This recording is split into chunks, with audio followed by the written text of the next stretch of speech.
Hi అండి, welcome to my channel Krishna's world. ఈరోజు నేను ఈ వీడియోలో చాలా టేస్టీగా ఉండే మటన్ కర్రీని ఎలా ప్రిపేర్ చేసుకోవాలో చూపిస్తున్నాను. ముందుగా ఒక కుక్కర్ గిన్నె తీసుకుని దానిలో మటన్ యాడ్ చేసుకోవాలి. నేను ఇక్కడ 1/2 kg మటన్ని తీసుకున్నాను. దానిలోనికి కొంచెం సాల్ట్, కొంచెం పసుపు, ముక్కలు మునిగేంత వరకు వాటర్ యాడ్ చేసుకుని కుక్కర్ లిడ్ పెట్టుకుని స్టవ్ ఆన్ చేసుకుని 3 to 4 విజిల్స్ వచ్చేంత వరకు ఉడకనివ్వాలి. విజిల్స్ వచ్చిన తర్వాత ఈ కుక్కర్ని పక్కన పెట్టుకుని అదే స్టవ్ మీద ఒక ప్యాన్ పెట్టుకోవాలి.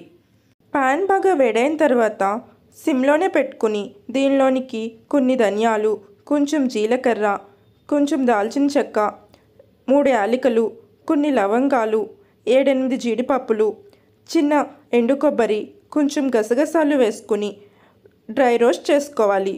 ఇలా ఫ్రై చేసుకుని వాటిని పక్కకు తీసుకుని అదే ప్యాన్లోనికి ఇంకొంచెం ఆయిల్ యాడ్ చేసుకోవాలి. ఆయిల్ బాగా వేడైన తర్వాత కొన్ని పుదీనా ఆకుల్ని వేసుకుని ఫ్రై చేసుకోవాలి. దీనిలోనికి 2 పచ్చిమిరపకాయ ముక్కలు, 2 పెద్ద సైజు ఆనియన్ ముక్కల్ని వేసుకుని ఫ్రై చేసుకోవాలి. దీనిలోనికి కొంచెం సాల్ట్, కొంచెం పసుపు యాడ్ చేసుకుని బాగా మిక్స్ చేసుకుని మూత పెట్టుకుని బాగా మగ్గనివ్వాలి. ఈలోపు మసాలా దినుసుల్ని ఒక మిక్సీ జార్లోకి తీసుకుని మెత్తగా మిక్సీ పట్టుకోవాలి. అదే మిక్సీ జార్లోకి 2 టొమాటోల్ని ముక్కలుగా చేసుకుని యాడ్ చేసుకుని ఫైన్ పేస్ట్లా మిక్సీ పట్టుకోవాలి. మధ్య మధ్యలో కలుపుతూ ఉల్లిపాయ ముక్కల్ని బాగా ఫ్రై చేసుకోవాలి. ఉల్లిపాయ ముక్కలన్నీ బాగా ఫ్రై అయిన తర్వాత దీనిలోనికి మసాలా పేస్ట్ని యాడ్ చేసుకోవాలి. ఇదే దానిలోనికి 2 స్పూన్లు కారం, రుచికి సరిపడా ఉప్పు, మనం ముందుగా మటన్లో కూడా కొంచెం సాల్ట్ యాడ్ చేసుకున్నాం కాబట్టి సాల్ట్ని చూసుకుని వేసుకోవాలి. కొంచెం పసుపు, 1/2 టేబుల్ స్పూన్ గరం మసాలా వేసుకుని బాగా మిక్స్ చేసుకుని ఇదే దానిలోనికి 1 స్పూన్ అల్లం వెల్లుల్లి పేస్ట్ కూడా యాడ్ చేసుకుని బాగా మిక్స్ చేసుకుని మూత పెట్టుకుని మసాలా అంతా బాగా ఫ్రై అవనివ్వాలి. టొమాటోలు పచ్చివి వేసుకున్నాం కాబట్టి టొమాటోలు పచ్చివాసన పోయేంత వరకు బాగా ఫ్రై అవనివ్వాలి. ఈ పేస్ట్ అంతా బాగా ఫ్రై అయిన తర్వాత దీనిలోనికి మనం ముందుగా ఉడికించి పెట్టుకున్న మటన్ని యాడ్ చేసుకోవాలి.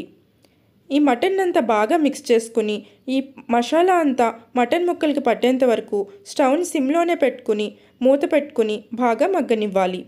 ఇలా మగ్గిన తర్వాత దీనిలోనికి మటన్ ఉడికించిన వాటర్ని యాడ్ చేసుకోవాలి. ఇలా మటన్ ఉడికించిన వాటర్ని యాడ్ చేసుకోవడం వల్ల కర్రీ అనేది చాలా టేస్టీగా ఉంటుంది.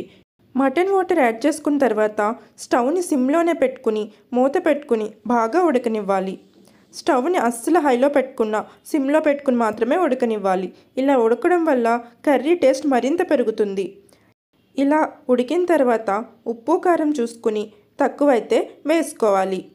సిమ్లోనే పెట్టుకుని మూత పెట్టుకుని 10 to 15 మినిట్స్ బాగా ఉడకనివ్వాలి. ఇలా బాగా ఉడికిన తర్వాత మనకి కావాల్సిన కన్సిస్టెన్సీ వచ్చిన తర్వాత దీనిలోనికి కొంచెం కొత్తిమీరను కూడా యాడ్ చేసుకుని బాగా మిక్స్ చేసుకుని స్టవ్ ఆఫ్ చేసుకోవాలి. తర్వాత సర్వింగ్ బౌల్లోకి తీసుకుని సర్వ్ చేసుకున్నట్లయితే ఎంతో టేస్టీగా ఉండే మటన్ కర్రీ రెడీ. మీరు కూడా ఒక్కసారి ఇలా ట్రై చేసి ఎలా ఉందో కామెంట్ చేయండి. మరిన్ని రెసిపీస్ కోసం నా ఛానల్ని సబ్స్క్రైబ్ చేసుకోండి. Thank you for watching.